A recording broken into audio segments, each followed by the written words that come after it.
Hey everybody, welcome back to the channel. I'm Christina and I'm coming to you from the catio. And today's convo is projection and how the narcissist uses it to admit what they have done, their own guilt, and to project it onto others that they wish to start a smear campaign with. So my narcissistic abuser, when I first met him during the love bomb phase, he would tell me stories about how his ex-wife was abusive and how she lied and had him arrested because he threatened her with a gun.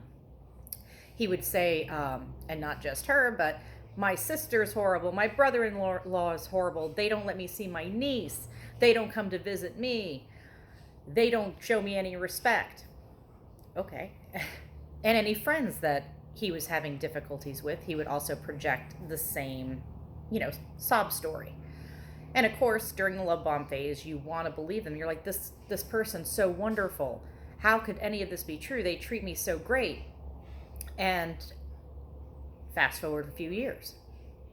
That's when even more of their true personality, when you begin the devaluation phase, you start to see that everything that they were talking about, that these other people did, they're the ones who are actually displaying that behavior.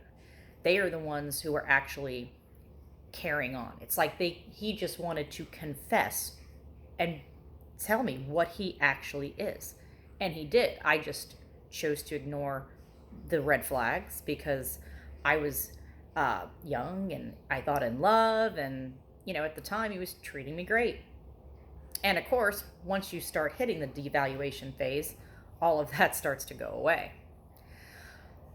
When my ex-narcissist abuser, when we moved up here to Georgia, he began selling items 3 days a month at a flea market show. And he would go to that show and he had a booth that was outdoors. Well, a guy pulled up during the show and parked in front of, I guess, his booth to load furniture or load whatever the gentleman purchased. And immediately, I guess he went off the deep end, and as his rage, that was his rage and his personality, he could go from 0 to 100. He immediately pulled out his gun and started pointing it and threatening a patron of the flea market with his gun.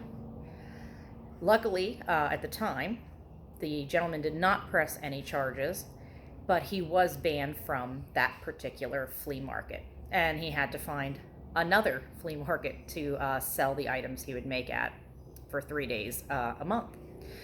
So when I heard that that's what he did, and when I spoke to him about it, he felt he did no wrong. He felt that him pulling a gun on someone from parking in front of his booth and blocking that from other people shopping was warrant enough for him to pull a weapon.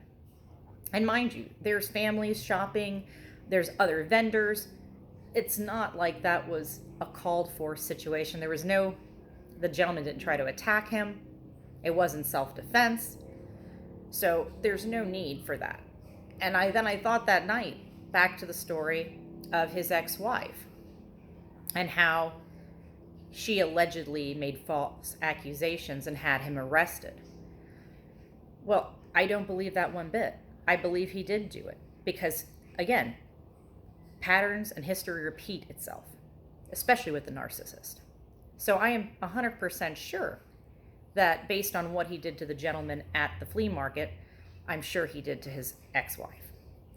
And I also, when I hear him always speak about how his sister's horrible, his brother-in-law, instances like that, I noticed everything that he would say. Like, oh, they don't come to visit me. They don't call me. They just talk poorly of me. They don't let me see my niece. Well, what I think it was is they were protecting their child from his narcissism, the person who he is. I think they knew. And he never reached out to them. Did he ever call? Did he ever go by to visit? No. Maybe rarely.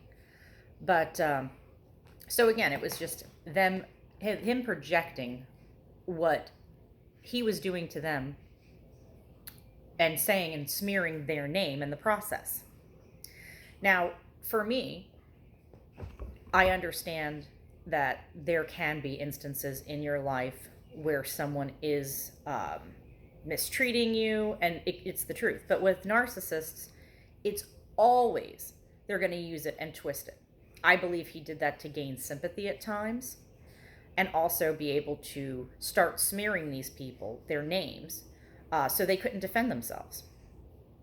And he just wanted to always come out with his ego on top. He didn't care who else he hurt. He didn't care about the recourse of his actions. The only thing he cared about at the time was himself and how he was feeling and how he wanted to react in that situation. I will say this. To me, this is now a red flag when I meet anybody in particular.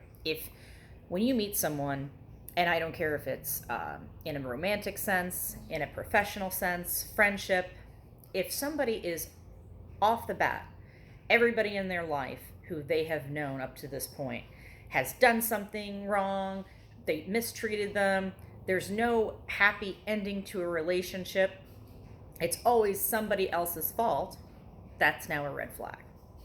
If I see that pattern and that tendencies moving forward, that is going to have me put on the brakes. I get everybody is not the perfect person in the world. You're gonna meet people that you don't care for, or that you have some sort of take issue with. But to see how he used it as a form of manipulation, for me, and then seeing how he smeared people who I truly don't believe are bad the way he claims that they were. Not everybody in the world can be the bad guy. Not everybody is the villain.